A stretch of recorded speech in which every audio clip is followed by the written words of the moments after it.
Hello, everybody, and welcome to the PWZ podcast. I am the Professor Rick Del Santo. We have Big Ron Shaw with us here today. I'm really looking forward to getting to this one.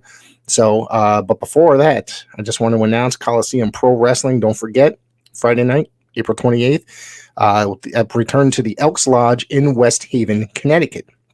2 matches at this time of this recording have been announced. If there has been any more announced after, it will be on our social media, and we will bring it here next week. But the CPW Strong Will champion, Chris Battle, will be taking on Bobby Buffet. That's going to be a really good match. I'm looking forward to that one. Also, the Alley Fights champion, Sunset Steve Garcia, taking on the Premier, Luis Leon. So I want you all to go get your tickets. Make sure you're there. The last show that they had at this building was packed. It was awesome. It was probably the biggest show that Coliseum has had up to date.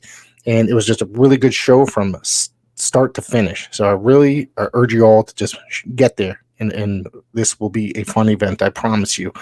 We're gonna get to Ron Shaw in just a moment, but before we get there, I want you to check this out.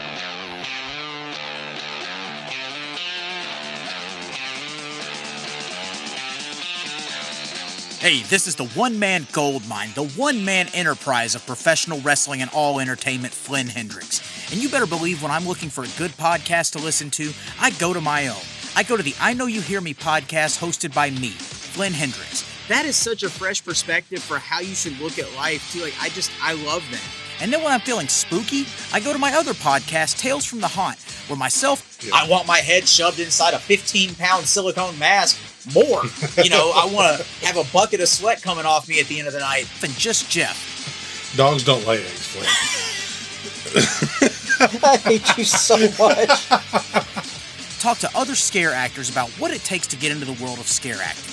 So if you're curious about how people became professional wrestlers, actors, prioritized their mental health, became entrepreneurs, avoided burnout, or got into scare acting, you need to go check out I Know You Hear Me and Tales from the Haunt, available on all podcasting platforms. And I know you hear me.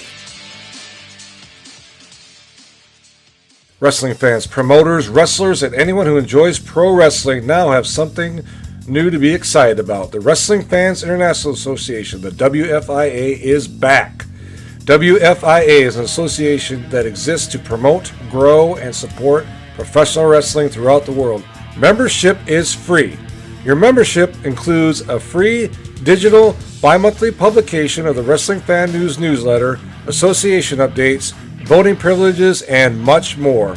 Please go to thewfia.org, that's THEWFIA.org, and become a member today.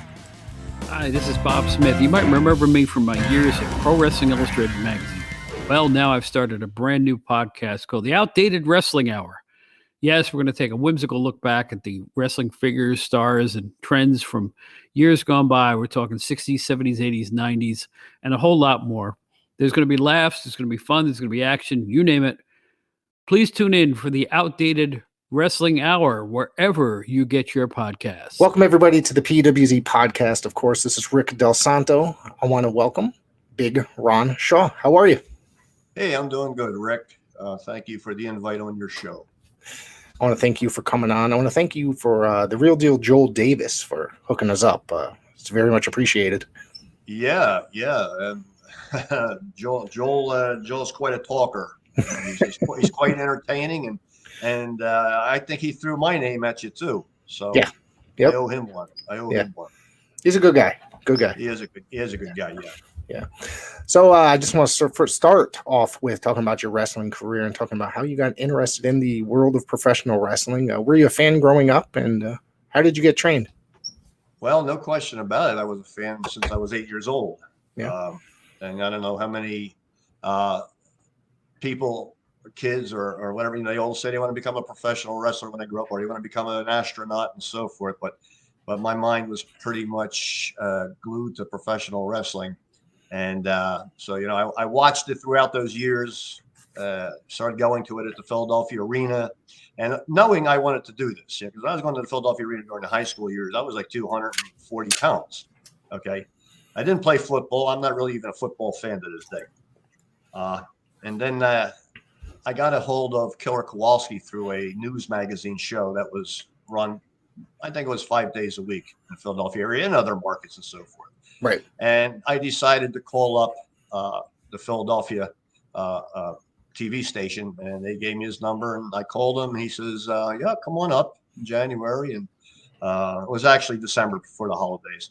And come on up, and, we'll talk to you, and we'll see if this is what you want to do. And I went up there and met Walter, and it was definitely what I wanted to do. And especially being Kowalski, one of the big main eventers of his time. I mean, that was always going to be a plus. Right. There were a lot of trainers out there. I just didn't know who they were and so forth. There might have been a lot of no names as far as I know.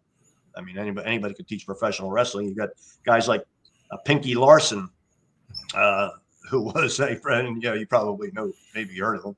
Yeah. He probably had a school back in his day, and I would have wanted to be trained by a Pinky Larson. So certainly Killer Kowalski was the man to be trained by. And I did that in early 1980, January, February, March, and April, 16 weeks.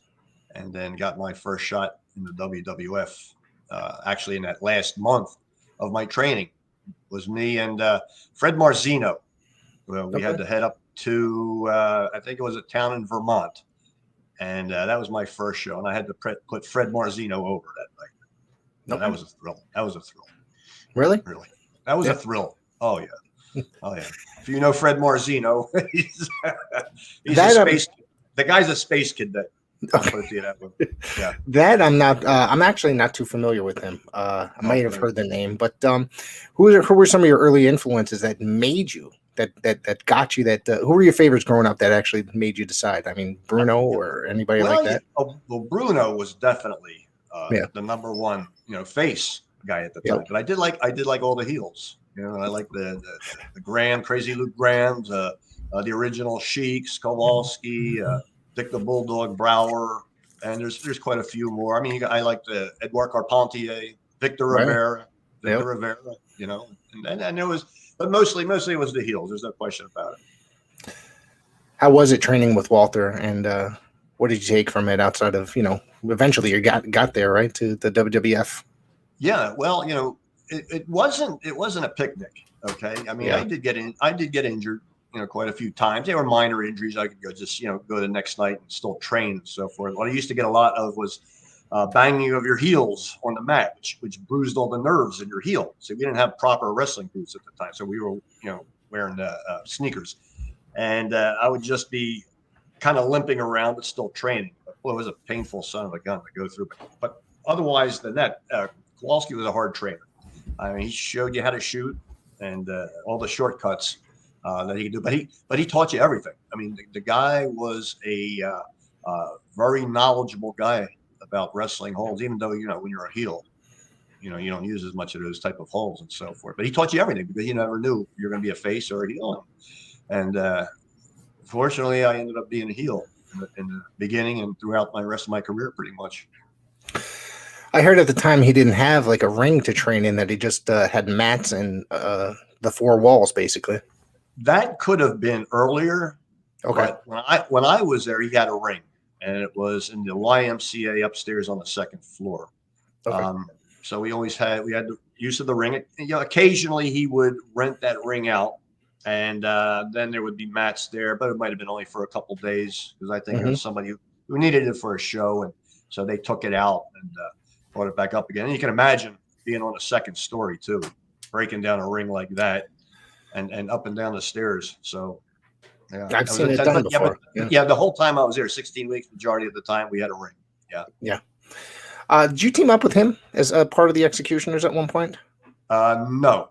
Okay. No. Of course, we know that was Chuck O'Connor, John Studd. John Studd. Yep. But in the IWF tapings in Pennsylvania, I did team up with Walter several times, and I was using the gimmick as Ron the Bandit Shaw, which he made me in his bedroom from Boston wrestling tapes, right? Where I had kind of like a bandit's mask on up there.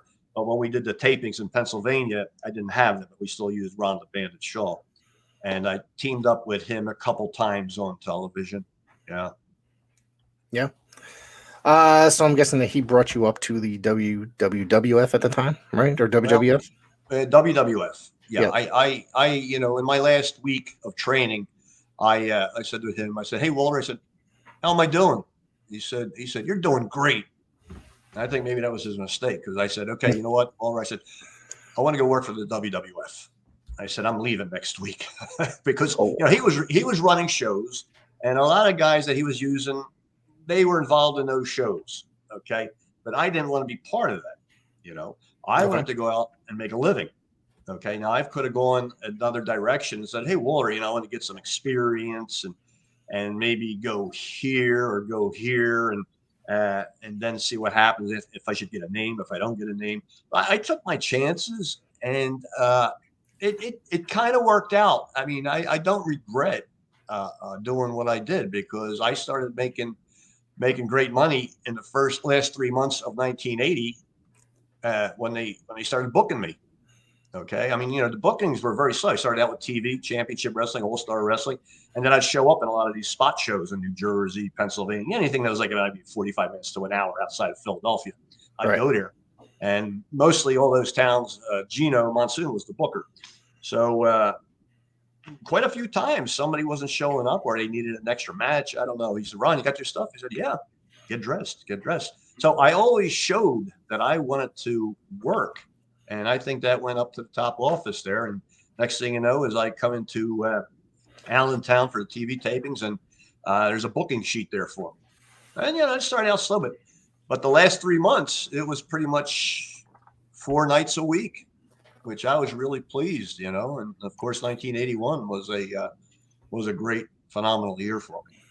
Yeah. In 1980, I want to ask you this question here, and it's according to the date that I found online. It's August 7th, 1980. We wrestled the guy that just became in about 4 years would become the biggest wrestler in the entire world, Hulk Hogan. Yeah. That's How right. was this? This is pretty early in his career. He's only a couple years in, I think. So, what was it like wrestling this guy? And yeah. Yeah. Well, of course, standing next to him, he was a good 6'7". I think they said 6'7" or 6'8", and blockbuster guy. I mean, Yeah. I thought I'm big, broad shouldered, excuse me, and everything. But standing next to him, I mean, the guy was massive. So we got into the ring, and he used his signature knee drop at the end to finish me off and pin me. But the match was pretty much, he'd do a little bit of his strongman stuff, and I'd do my little bit of thing. And during the match, and it's like you were saying, Rick, that he only had a couple of years experience, but he had a lot of experience more than me, of course. And he sat me up on the turnbuckle and just gently slapped my face, just gently like that. And I just came down. Then we went into the finish. I can't exactly remember, every second of that. But back in the dressing room, he says, he goes, "I don't know why I tapped you on the cheek like that." I said, "What?" I said, "Hey, whatever," and I shook his hand, and he shook my hand and said, "Hey, thank you anyway." So, that told me, I said, he's a little green. He's still a little green, not knowing exactly what he's doing in the ring, So, exactly. Hulk Hogan went on to be one of the biggest names in the business, and wrestling was better for it too. Yeah, I mean, probably in about 4 years, roughly 4 years later, wrestling became one of the biggest things on Saturday mornings. Children were into it. It was, a lot of it was geared towards children. There was cartoon, cereal, toys, all sorts of stuff. And what did you think about that when the wrestling business had changed like that and went in that direction? Well, there's no question about it. It was progressing to something that it never was before, Right. and I think that pretty much happened after Vince Sr. handed over the business to Vince Jr. So Vince Jr. had a vision, and he took it and went with it. And we all know the end of that story, right? Yeah, he's still around today. Yeah, I myself, you have to understand it is a business. It is a business after all. And I guess I was all right with that until maybe the end of the 80s, which it kind of turned me off pretty much. It changed a lot at that time period. It's like every year went by, it became a little bit more cartoonish, I guess you could say, even more and more. Then, of course, to the 90s, it became a little bit more adult oriented in a way. And Yeah. Yeah, it got too ridiculous, and I, even Bruno commented on it many times. It's trash. Yes. It's this, it's that, and I had to agree with him because I stopped watching it 25 years ago, maybe. Really? I don't turn it on. I don't turn none of those promotions on, because they're all the same as far as I'm Yeah, concerned. I mean, I still do watch it. There's it's just when I go back and watch stuff from the later '90s, a lot of it does not hold up to what it was, when it originally aired. I turn back, I'm like, God, this is such trash. It's not very good, Yeah. some of it, and yeah. Yeah. Could they ever go back to doing what they did before? I don't know. They pretty much gave away everything in the business, and Yeah. that's pretty much it. Yeah, I mean, I think it's ruined for not ruined, but maybe they gave everything out, like you said, away. It's hard to go backwards once you expose everything out. Yeah. I mean, I've always said, it would be really great. I mean, even though the internet pretty much has this, is if they had a weekly show where they showed some of the old 80s and 70s wrestling. I mean, even if the WWE did this, the old WWF tapes and so forth. Because I myself, when I research myself to do stuff for my website, I come across a lot of interesting stuff, and I'll sit there and I will watch it. I pay attention to it. Of course, it's the older stuff, Yeah. And those are the days I remember. I was so happy that I was at that time period when I came in, and it was like when I grew up watching it. So, I was very pleased to be a part of that at that time. A lot of the stuff that I go back and watch nowadays is all 80s stuff, like 70s and 80s stuff. I probably cut it off a lot of times around 1989, but once in a while, if there's something specific that I'm looking for after that, I usually go back and watch it. But sure. I'm still discovering wrestling from the 1980s that I've never seen before, certain territories or whatnot. It's a lot of fun as a history buff to discover this stuff. And I just discovered something, and I don't know if you're going to get to it. In the old IWF Pennsylvania tapings, they somebody put up 5 shows that and I'm not 100% sure, but they may have gotten it from Mario Mancini or Mario Savoldi rather. And it was actually 5 shows, and 4 of those shows I was in. And those were Bruno, it was Larry Zbyszko, the Valiants, myself, and Hunt Schroeder, and Kowalski was involved. And that's when we took the Bedlam from Boston tapings and brought them down into Pennsylvania. So that's when we all merged. But some of those were just released. And even though there's a hell of a lot more, because I think we did a full year of tapings, of 3-hour tapings every 3 weeks. And then it stopped pretty much because the bookers were spending a lot of money, or the money people were spending a lot of money, Yeah. But yeah. I want to ask you just mentioned Mario Savoldi. He's going to be a guest on the podcast next month, but I want to ask you, did you ever work for the Savoldis in ICW? And no, I didn't. No, I didn't. Wow. No. A lot of guys from the area that they did at least, a couple shots there. So right. Yeah. No, I can't even say if he had ever asked me to do anything. I don't believe I did, because it was, when was this, about maybe the 90s? He ran in I don't know what year he started, but he ran all the way through the 80s into, I remember his company, I guess, eventually shut down in 1995. And then I think that now they just started up a streaming network. And I think, they did another thing that was associated with the NWA, I think in the later 90s as well. Okay. So, yeah. Because at that time, I never pursued any work from him, and he never called me. But during the 90s, I was pretty much working for a booker and doing overseas shows once a month. Okay. And a couple small local shows in the Philadelphia area. Okay. So maybe that's why we never connected. Right. I want to talk about, you worked with Pat Patterson. How was that? Oh, Pat Patterson. I enjoyed working with Pat. I mean, I got a great match, and I could have never remembered this match until I just came across it on YouTube about 3 years ago on Long Island at the Nassau Coliseum. We were the first opening match of that night, and we had one hell of a match. People were really into it. And it really helps. You got a guy like that who's got that much experience, and right. Truly a ring veteran. That helps, and so the chemistry is right. So when he's allowing himself to be there for me. I'm there for him, and the match really goes great. And it was such a great find, when I found it. So it's on my website. Great match, though. Yeah.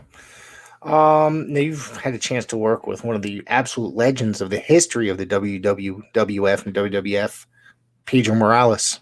Oh yeah. You worked with him a million times, according to the research that I've done. So yeah. TV was a lot of those times. Yeah. And you knew what the finish was going to be, either the backbreaker or the Boston Crab. And but let me tell you something. When they started booking me in house shows with him and some spot shows, because also I was working as the executioner against him too. Yeah. But as Ron Shaw, I mean, another great guy. I mean, we used to call him Pete back in the dressing room, and he would allow me to do whatever I pretty much wanted, or he would throw me over the top ropes. Now, how many guys are going to take a bump like that? Right. You know what I mean, and so forth. So we always had a great match together, and I can tell you this. I remember one match, and boy, I'll tell you, if I ever had it, it would be one of the greatest matches that I could have ever had in my possession. And it took place in either Hartford Civic Center or New Haven Coliseum. And I don't even know if those buildings are there anymore. Actually, it's funny. I work across the street from where the Coliseum used to stand. It's now a parking garage. Okay. So, yeah, it got shut down. I think, 2006, I think it was destroyed, or maybe a little bit earlier. Yeah. About that. Yeah. Well, it was one of those, and I was working as the executioner that night against Morales, and we had, and once again, the chemistry was perfect. We were outside the ring doing things, and inside the ring. And when I came back to the dressing room, I mean, a lot of the guys who watched that match, and I'm talking like Fuji and Morocco, they said, "Wow, Ron, great match. I mean, great. I mean, you got great heat and everything like that, And it was just like one of those matches that you remember for the rest of your life, because if the other guy is willing to work and help you, I mean, you're making that night so much better for yourself too. And I worked with a lot of guys who didn't want to really do that, and it was just a bad match, But Pedro Morales is what a great guy, and it's a shame he's gone. But, those things happen. Yeah. I also said that you went to a no contest with Sergeant Slaughter. I wasn't able to find this match online. Do you realize what happened, or with that, or recall? What's it called again? It said that you guys went to a no contest, you and Slaughter, in October 21st, 1980. I tried to find footage of this, and I could not. I went all over the internet. Yeah. That it was a no contest. Yeah. Yeah. Well, what that was, I do remember. Was it just a beatdown? That was my other question. Oh, well, here's what that was. I was in the ring, and Slaughter and the Wizard were coming to ringside, and he right away jumped onto the microphone and started talking, and the referee said, "Let's go. You got to get." Remember, it was even Dick Worley. I can remember. Oh. He said, "Let's go. Get in the ring. Get in the ring." He gave him a 10 or 20 count, whatever it was at the time, and I was declared the winner, or something like that, or no contest. So, hey, a win is a win, and I won over Sergeant Slaughter. There you go. You mentioned referee Dick Worley, who is, to me, is an absolute legend. He's like my favorite referee of all time. What are your memories about working with him outside of that match? Well, Dick was a funny guy, good guy. Yeah. And we always got together after the matches, me and a couple of the other guys, and but him and Monsoon were very, very close. Their wives were even closer. Mm-hmm. So you can imagine, everywhere where Gorilla and Dick Worley went, it was like Mutt and Jeff. You can imagine. Okay, one guy's 5'7", the other guy's 6'6". So, but Dick Worley was a good guy, and he always helped me out too when he could. And even though referees didn't really have that much to do, but Dick was such a legend as a referee. Going way, way back. Great guy though. Sometimes the most important guy in the match. They keep, they're very important to the storytelling in a match. Very true. Yeah, very true. And Dick was a true pro at what he did. Yeah. Let's see here. I saw that you teamed up with Rick McGraw, the Quick Draw McGraw against the Moondogs. That was Larry Latham and Randy Colley, I'm guessing, as the Moondogs. Yeah. Yeah. I teamed up with him. Even worked against him. several times. I even was on my first trip to the Philippines with Rick. Okay. And Rick had a tough time over there, and I don't know what it was. He never came back with us. I don't know what the reason was, but from what I understand is that I think maybe it was a year after he came back, or within a year or something. I think he committed suicide. I'm not 100%. Is that what happened? Yeah. Well, from what I heard, suicide ran in the family. Okay. I don't know, depression or whatever it may have been, but happy-go-lucky guy, nice guy though. Yeah, I've heard that he was very. He seemed like he was like a guy that could have gone a lot further had he stuck around. You know what I mean? Yeah, I don't know, how much time he spent working with Vince, but because a lot of these guys do come and go. Even though when they're bringing him in as a headliner, I've seen him go just as fast too. Yeah, absolutely. Yeah. It's another legend in the business. Former AWA World Champion. At this time, he was WWF. Stan Hansen.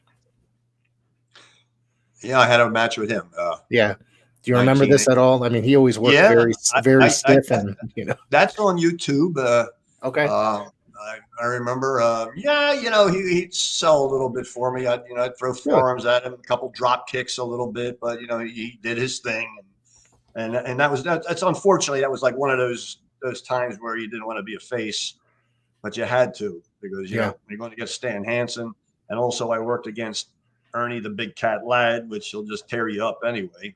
Okay. So that's one of the reasons why I never wanted to work face, because you get a reputation after a while, of working as a face, and at least as a heel, right, you're a lot better off. Yeah, and I'm very surprised that they ever kept me as a heel, because I just I never really looked like a heel. Right. I think maybe when I came back in 84, I had a beard pretty much, and me and Butcher Vachon were working a lot as tag team back then. That was the only time I looked like a heel, pretty much. That's the Ron Shaw I remember as a kid, is the guy with the beard. Okay, 84 on, yeah. That's when I discovered professional wrestling in 1984, and I haven't given up yet. I've been watching a lot since. Right. Yeah. Gotcha. Yeah. I'm going to ask you about a bunch of guys, so I'm sorry if that's all right. About your stories and your career working with these guys. Let's see. Teamed up with Baron Miguel Cicluna and against Rick Martel and Tony Gurria. Tony Gurria, a Hamden, Connecticut resident. I think still he is. I lived in that town for many, many years, and he was a resident. Used to see him at the bank all the time. So, okay. What were the memories of working with all these guys? Yeah. Well, first of all, if you've seen him at a bank, it's better than a soup kitchen. That's for sure. Great guys to work with. Ricky Martel was just a great guy. I mean, he was always helping me, and Cicluna was always fun, enjoyable to talk to, and always a few laughs. But those are the guys that you remember, from the 80s. The World Tag Team Champions, and even one time in Fort Dix, New Jersey, it was me and Pretty Boy Larry Sharp taking on Martel and Gurria for the tag team championship belts, but it was a one full match. So we were, I think we weren't the main match, but we were the second match, not prelim match. Of course, when you went to Fort Dix, New Jersey, it was all for the recruits, and then they had the outside people come in too, but it was always sold. They ran that pretty much once a month, I remember. But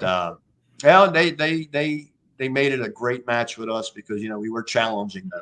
So I remember it being a great match. So they were two good guys. Martel was probably, at that time, he was like one of the greatest young guys there, and Gurria was just, I don't think Tony Gurria gets enough credit for being such a great wrestler that he actually was, especially like in these days. I don't want to say he's forgotten, but not a lot of kids know who he is at all. Right. Yeah.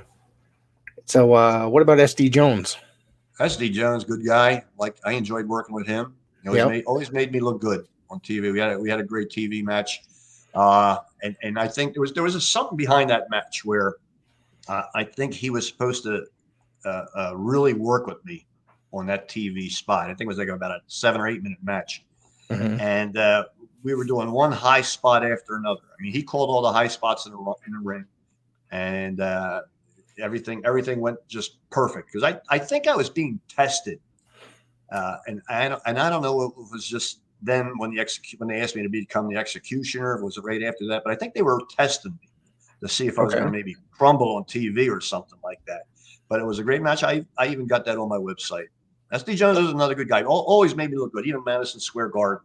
You know, and that's the place where you really want to look good. That was the most important arena for you guys, like for Vince. Yeah, it's really cool. My first match in there, which was in 1981. Now, just imagine this.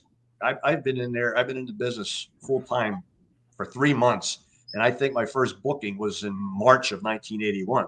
And I appeared 6 times in Madison Square Garden in 1981. Wow. But the first time you step into that ring, first of all, it's just the building itself. Yeah. When you step into that ring, the bell just sounds different from any other bell. The people in there, it's like what the echo is throughout there just sounds different from anything else that where you've been. And was I nervous? No, I can't say I was, but I was to a point because Vince Jr. was at ringside doing the commentating at the time, you know. And one thing about Madison Square Garden that I got to say is that I had a lot of bad matches, and a lot of good matches there, and I don't know why. I don't know why. It just turned out to be that way. And you know, some of the names I remember. There was a quick match against Dusty Rhodes I had. And I was supposed to be the executioner that evening, and it was still supposed to be a quick match, and they didn't book me as the executioner. It was Ron Shaw. So I'm getting dressed, and Arnold Skolin comes back. He goes, "Hey, Ron, where's your hood?" I said, I'm not booked as the executioner. He said, Ron Shaw. I even showed him the thing, you know, the booking sheet. He goes, well, I bring it with you all the time anyway, just in case. You know, so I had to go on against Dusty as Ron Shaw, and I think that match ended about 1.5 minutes. that was it. That was it. You know, 1, 2, 3. You know, that was one of my bad matches. Yeah. I saw you also wrestled him in Hartford at the Civic Center. I don't remember that, but it's possible. Yeah. That's another, you know, legendary building here in Connecticut. Yes.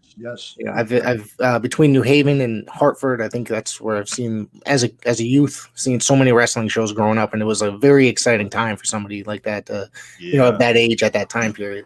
Yeah, so close to you. Yeah, you know, was great. You know, for me at the time, you know, when the Philadelphia Arena down in downtown Philadelphia, I had to go take in a trolley. I had to go take the elevated train down to 46th and Market, and it wasn't exactly the safest part of town, you know. And I'd go by myself. Then I started realizing I better start getting some friends from high school to go with me, you know. So we got a couple of guys going there, and then next thing you know, they switched over to the Philadelphia Spectrum, which again you had to take some unsavory transportation, you know. And, but you know, you had it made, obviously. Yeah. That's another building that used to air broadcast from there all the time. And I mean, a lot of them are up on what's a Peacock now. And I go back and watch a lot of those. They're a lot of fun to watch those Spectrum or MSG shows, the televised house shows, you know? Yeah. Matter of fact, I came across it by accident, a few matches that are not on YouTube, but were found on those like Peacock. It wasn't this exactly here what we have at our house. I forget what it was, but I found 3 or 4 matches. I said, wow. I said, these are the ones I kind of like been looking for. One against Andre on All-Star Wrestling, which I got now up on my website. And I got another one I'm going to be putting up in November as the executioner on All-Star Wrestling, which I found. And, you know, these are not out there. I mean, I got them, you know, but that will be up in November when I get it. Cool. I'll keep an eye out for those. Another guy here, Mr. Perfect, Curt Hennig. Before he was perfect, he was just Curt Hennig. So you seem to wrestle him a lot, from what I could see. Yeah, I got one of those matches. Me and I forget who it is against. Maybe it was me and Davey O'Hannon. Okay. Against Curt Hennig and SD Jones on All Star Wrestling. I do have that. He was very green when he came into the area. You could tell. I did wrestle him a lot. And some spot shows, and he was a nice guy, and you know, unfortunately, another tragic ending that we hear so much about. You know? Yeah, I was a big fan of his, and it was very sad to find out what happened to him. You know, because he really came on as that Mr. Perfect gimmick. It was perfect for him, you know, because I mean, he built himself up, you know, really well. His body looked great, and that was a great gimmick for him. I'm going to throw a really random name at you, and because I like this guy a lot, the only time I really ever seen him was his tours of Texas with World Class, but Roberto Soto. You remember Roberto. working with him? Yeah. I never worked with Roberto Soto, Really? but I did work with Manuel many a times. Well, I saw a Manuel Soto, but I also saw during the research that I did see Roberto. Maybe it was a mistake on the website, but it's a possibility. I don't ever remember working against him, but you know, Rick, there were a hell of a lot of matches in my day. Yeah. You know, if I worked against him one time, I just may have forgot about it. No, I mean that's fine. Yeah. How about Mil Mascaras? Oh yeah, I worked with him in Madison Square Garden as the executioner. Another one of those, iffy matches because he was the type of guy he didn't like to get hurt. Because he was a movie star. Yeah. Back in Mexico. So he goes, just listen to me, in their ring. We'll enjoy it. We'll take it easy, everything like that. But it was always make him look good. But I did what I was going to do, and the one match we had Madison Square Garden, we didn't chop, meat, kick, or anything like that. So that was that type of a match, and it was what it was. Because you can't force anybody to do something. The guy's a legend in the business, and I'm not about to do something that he's going to totally disapprove of. I think that's why I got along with everybody. Yeah. I didn't do what I wanted to do. I said, what do you want to do? A team player, they're doing exactly. That's how we all got along. Yeah. I mean, at that level, at that time period, he was pretty much a legend then. I mean, he still was wrestling for about a good another 20 or so years after that, and I heard that he didn't like to put people over. Is there any truth to that you're not aware of? I do not know about that. I did see him one time in a hotel because he wore that mask constantly. And if you didn't know what he looked like, you would have never known. You walked right by him. But one day he comes into our room, and I forget who I was sharing a room with. He said, "Hey, Mil." I said, "Oh, it's Mil Mascaras." Okay, now I know what he looks like. Yeah.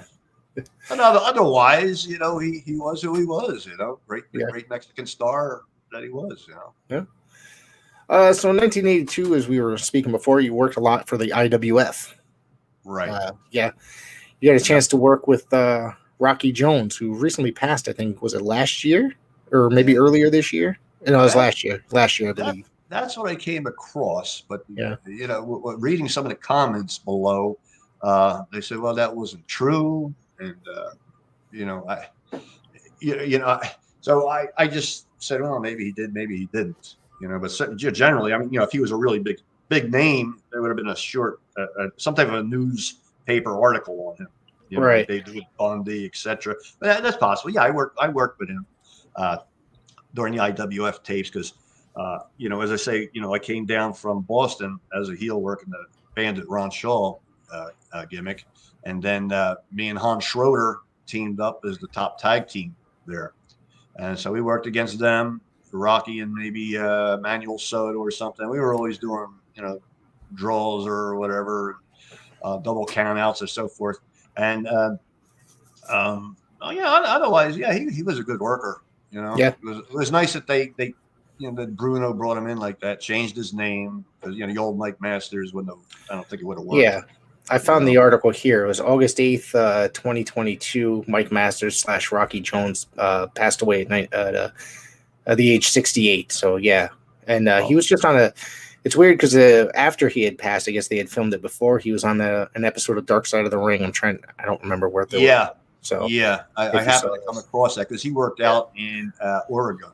Yes, the Pacific North. Yeah, Don Owens promotion. Yep. Right. Yeah, because he was related to Jerry Fazio.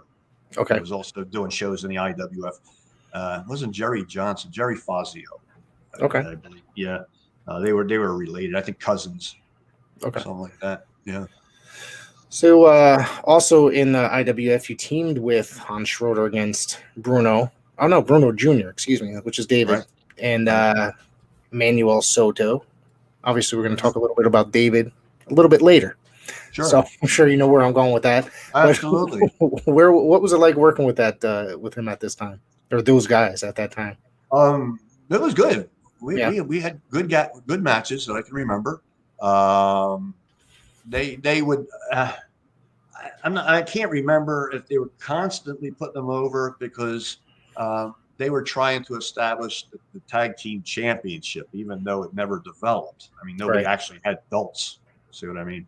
Yeah. And so we were. Yeah, I mean, I'm not going to say I worked many a time. He has said that he's worked with me many times on TV, which wasn't really true. I think there was only maybe one time on TV that we worked during those IWF tapings. And I'm trying to be as exact as I can. And there were some shows outside of the IWF for some other independent promotions that we may have done, but we didn't really work against each other a lot at all. No, no. But as I say, us being the top heel tag team, and I'm still not even sure if they were the top face tag team at the time. I don't remember. Right. But they were good matches. They were good matches. No question about it. What do you remember any of the other indies that you worked for at the time? Did any of them have television and stuff like that, or are they just regular like one-offs, like here and there? Well, of course, the NWF that was big for TV tapings. As I say, that was me and AJ Petruzzi as the Executioners. Yep. And anybody else? No. No. Not that I worked for. No. I'm going to go out of order, seeing that you brought up the NWF now. That was probably, I'd say, like the later 80s, correct? 87, 88? Yeah, around there. It was at the end, because I left Vince in early 88. Okay. And that's when the NWF called me. And I think that was pretty much most of 88 and 89. Okay. So, those were the 2 years pretty much. I always thought with the NWF, it had potential to go a lot further than it actually did. I mean, they had a lot of really great talent, that they were bringing in. They had television, which was, I don't know where it was shown. I used to get it up here in Connecticut on one of the sports channels up here, but they always seemed to have a packed house. They had a young Paul Heyman there. They had Bobby Fulton and Tommy Rogers would show up there, the Fantastics. I think you might have. Did you wrestle them there or no? Yes, we did. When they brought them in, there was a tag team tournament going on. Right. Okay. No, nobody's been given the belts yet, and we worked against them. They won the belts. Then they brought in Alpha and one of his kids as the Samoans. They ended up winning the belts against them. And I'm a little mixed up here because what I'm going to tell you is at the end is that we ended up winning them from the Fantastics. Okay. So I'm a little backwards on what I'm saying. So me and Petruzzi won the belts from the Fantastics because they were leaving to go somewhere else, I think it was. Yeah. So we retired the belts pretty much because that's when the TV ended. Right. And then they started promoting just, other shows. And I left, and I was starting up a wrestling school with Larry Winters. I don't know if you know Larry Winters. Of course. I remember him. I remember him getting annihilated by Larry Zbyszko on AWA-TV. I think that's when the ring broke, ain't it? The ropes broke on the ring? Yes, the rope broke. Yeah. I happen to see that. Yeah. I do have that on VHS somewhere. So. But he was a big independent name. Yeah. And he was going head to toe with Mad Dog DC Drake. Yes. In those promotions. Yeah. DC Drake was very important to the NWF. I believe that he was feuding with was it Jules Strongbow there, maybe? Yeah. No, that was Bruiser. Yeah. Jules I think that there was a steel cage match, I believe. Yeah. See, that's what I'm talking about with that. It was like a precursor to ECW in a way, with a lot of the stuff that an NWF to me was very edgy. For what it was. I mean, they even had Gary Michael Capetta there as the ring announcer for a while too. That's right. That's right. Yeah. It went. We started the school, and we had some guys, and Larry was pretty much in contact with Joel Goodhart. Okay. Who had a wrestling talk show, and they would do shows down to the Spectrum and so forth. And the we started talking about making him a partner because he had this radio show which would really promote the school. So he became a third partner, and we ended up getting a lot of guys. One of the guys that we've trained, and I know you heard of him, was the Sandman. Of course. Yep. Yeah, we trained him, and then and as I say, we're going down a little bit further in my career. Is that it was at a point where Joel was running these TWA shows, and they were starting to use me more as like the advisor, like a manager's gimmick. Right. Okay. And I was starting to get tired of that, and I knew he wasn't going to use me back in the ring any other way. I even did a special guest referee between the Sandman and I forgot his name. That's when the Sandman had the surfer gimmick, right? That's before he was the. I think so. Yeah. And we had such a controversial end to the match where I came in there and we turned on. I just can't remember his name, but we turned on him, both of us, and Christ, they started throwing trash in the ring at us. Yeah. And as I was leaving the ring, I was threatened to get stabbed. Oh my God!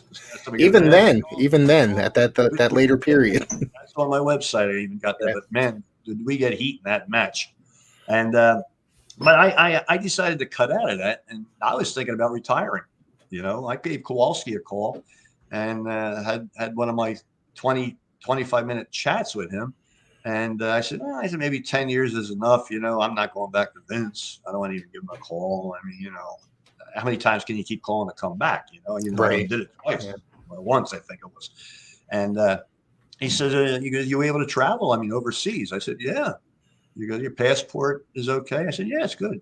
So he had a guy call me about a week later, and he was doing shows overseas. So I was going away the first month of the first week of every month, pretty much, a little bit more, for almost 9-10 years, and I dissolved my relationship with the wrestling school.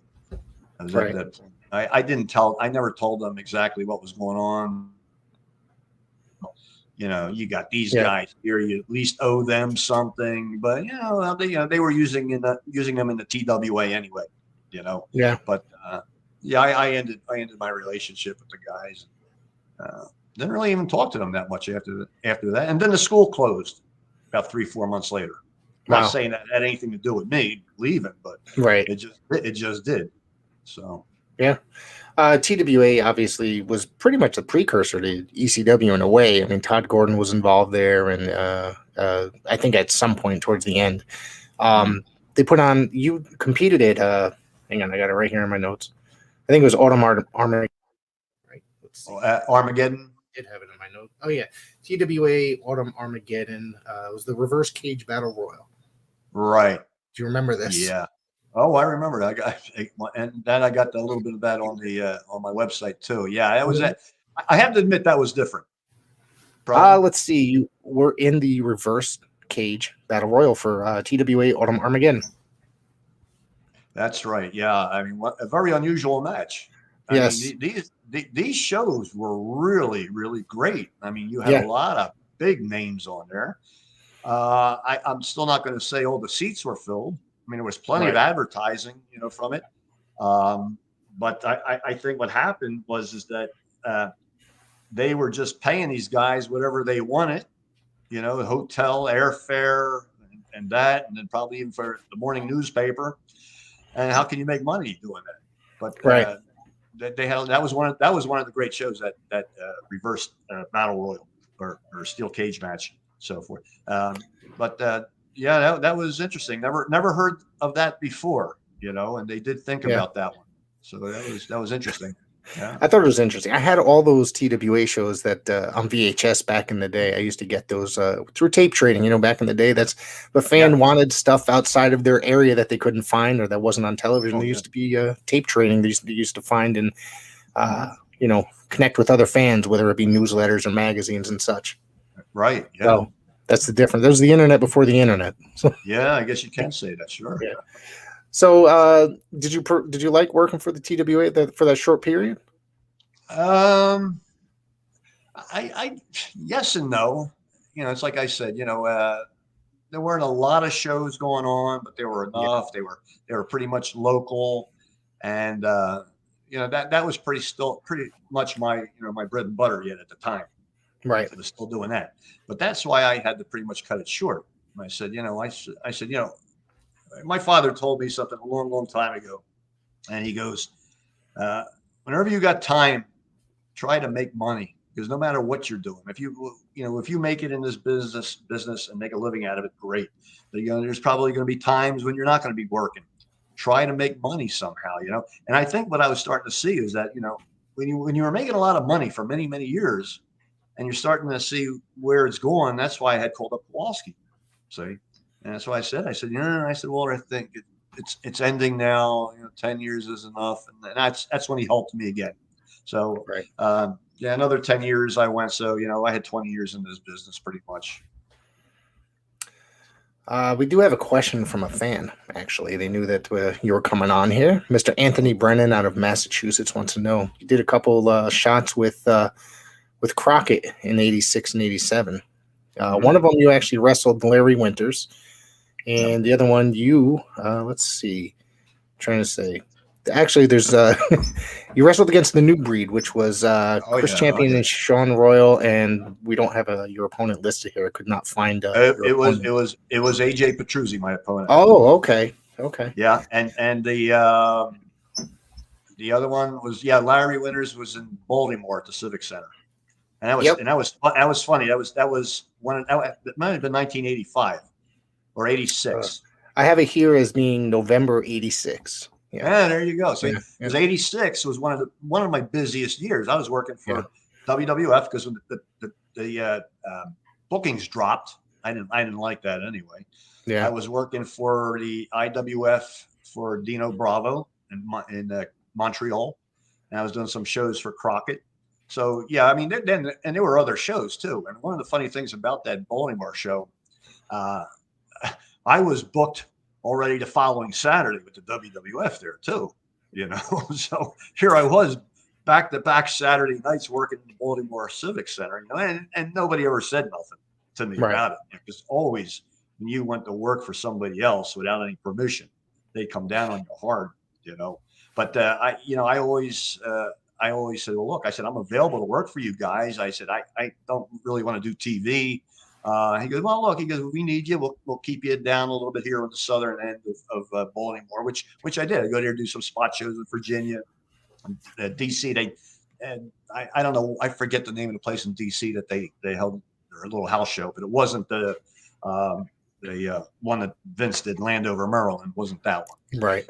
But yeah, 86 was a big year for working for Crockett and IWF too, along with Vince. Yeah. So that guy must have been there or something. I don't know.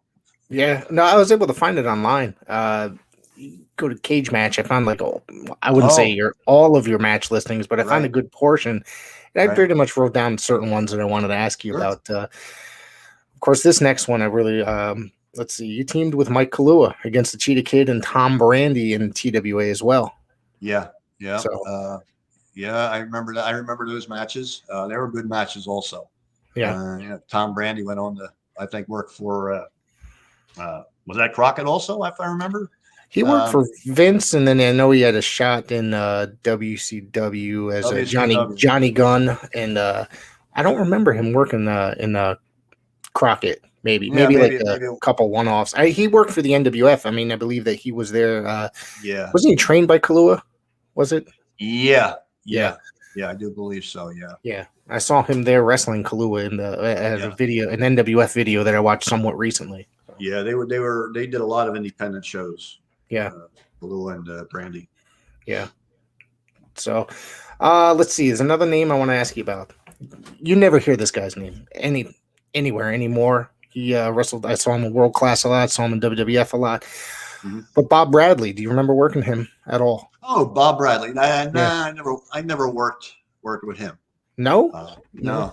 It said here that you had a draw, or no, as the executioner. Excuse me. So maybe that's mistaken.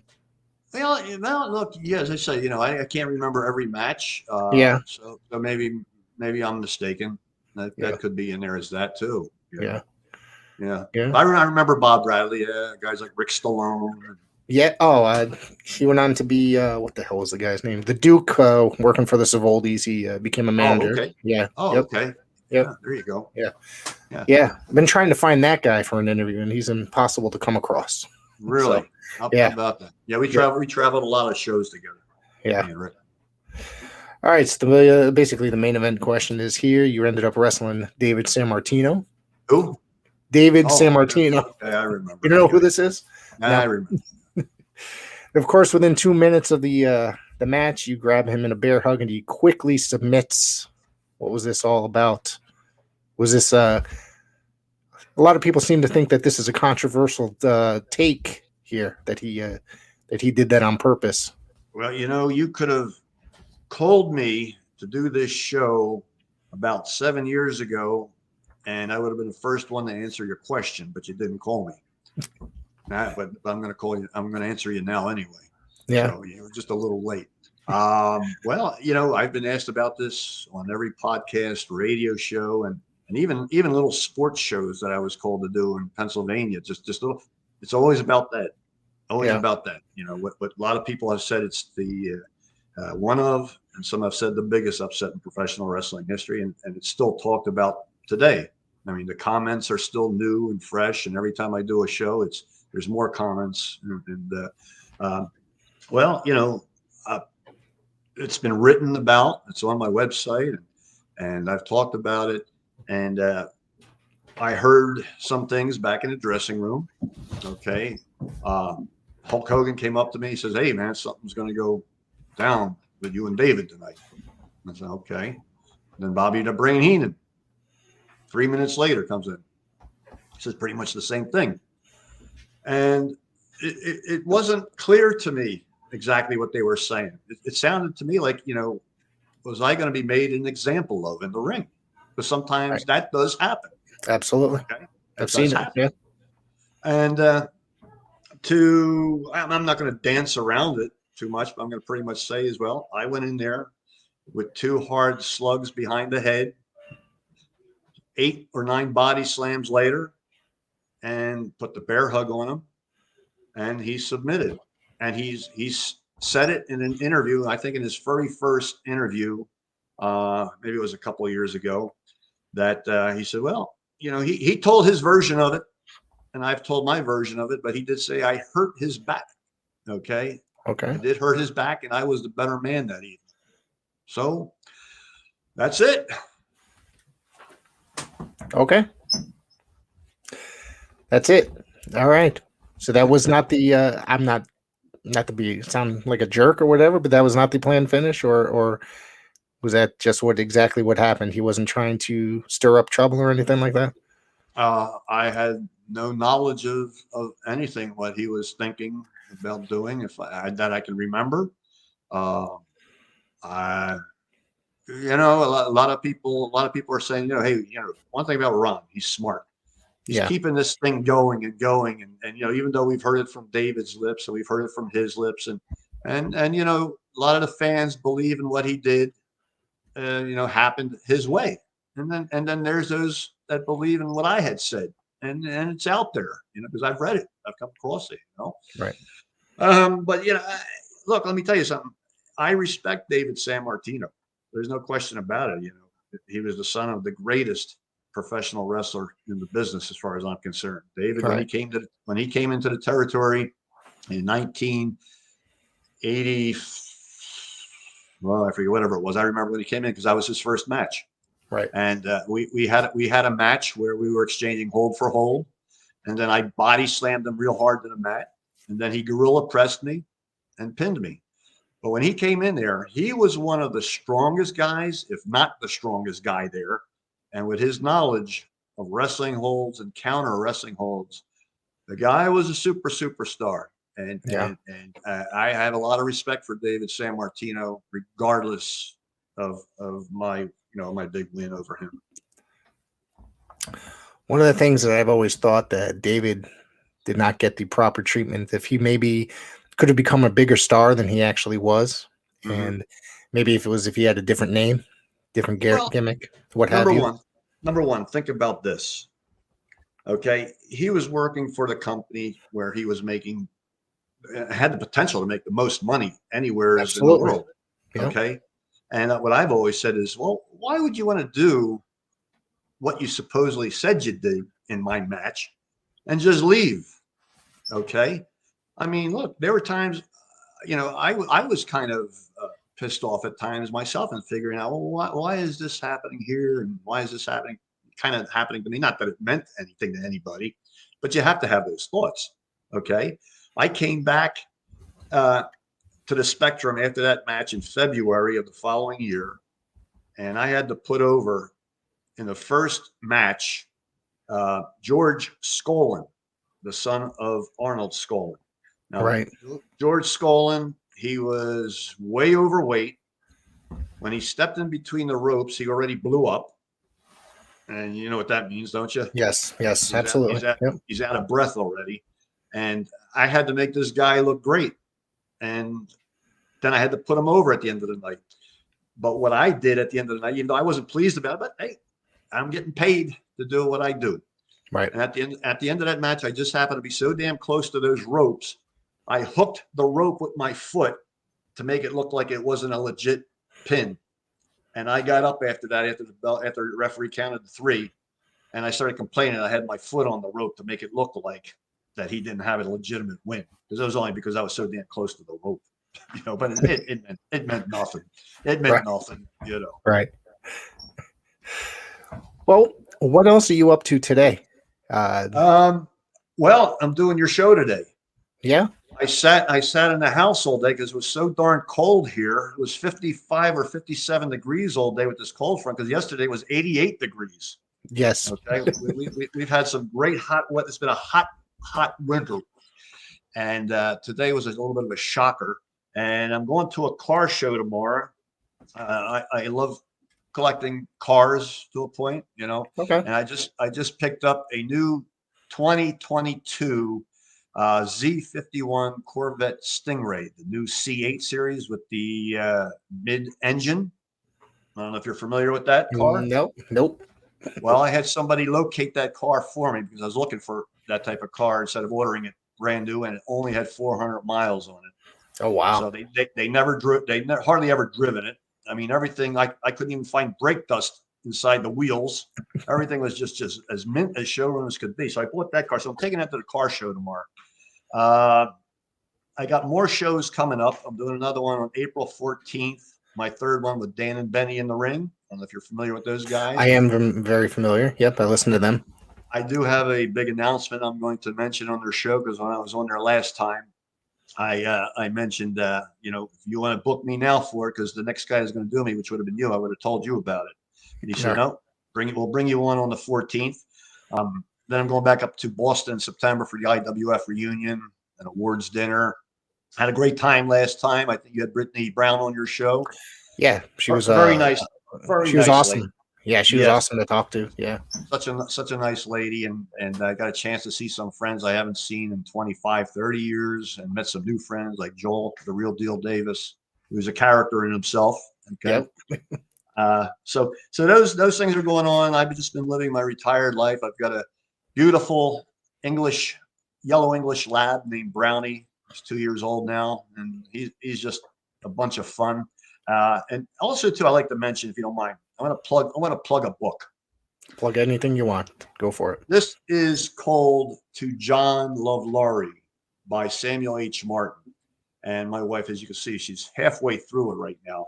And this man contacted me early last year, and he wanted my permission to use my name in the book, okay, to reference me.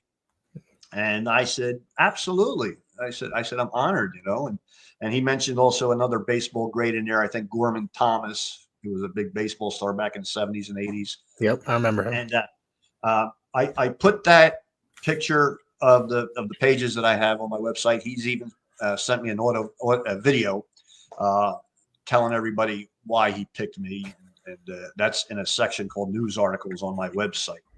But he didn't have to pick me. He could have picked anybody.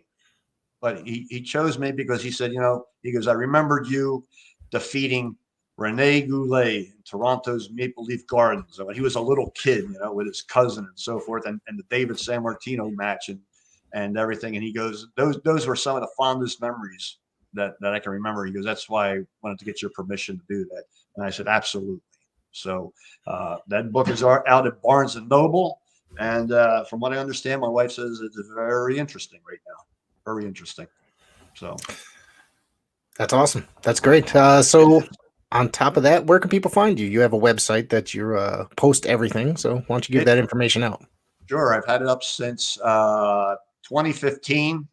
It's getting an average of 1,000 looks a week. Okay. It is Big Ron Shaw, WWF.com. And I just put up some of that new IWF video that I found, which is really great, with Bruno and myself against Manuel Soto in a draw on TV, and me beating Ed Bonzo, who ended up being Damian Kane down the road. Yeah, we all know Damian Kane. And some interviews with me and Hans Schroeder, with legendary TV announcer Sam Menaker, and Mike Mittman is also on there too. Right. So these are some of those videos that I've talked about for many a year, and all of a sudden, boom, 5 of these popped up, and there's a hell of a lot more out there. I just wish they would all come out there, because those are really, really interesting to me, you know, and because the old WWF stuff is, you know, that's stale to me pretty much. So it's always something new. You get tired of pumpkin pie every night, you know, you want strawberry pie. Right. Yeah. So no, that's great. That's great. So I'll keep my eyes out if I find anything that you might, you've been looking for, and then always send it your way. I want to thank you very much for coming on here, spending the hour with me and chatting your professional wrestling career. And I'd love to have you back in any time. We could just talk anything, any of the world of wrestling. Absolutely. I enjoyed it, Rick. And, you know, I've done a lot of these shows, and I keep saying, well, this is my last one, but somebody keeps calling me. So on it goes. You know, but thanks a lot, Rick. I appreciate it. And stay warm up there in Connecticut. A couple more weeks, I think all this cold weather will be away. So I hope, for you, at least. I hope so too. All right, man. Thank you.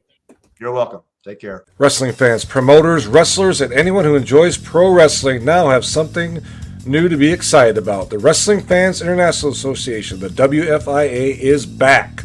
WFIA is an association that exists to promote, grow, and support professional wrestling throughout the world. Membership is free. Your membership includes a free digital bi-monthly publication of the Wrestling Fan News newsletter, association updates, voting privileges, and much more. Please go to thewfia.org, that's THEWFIA.org, and become a member today.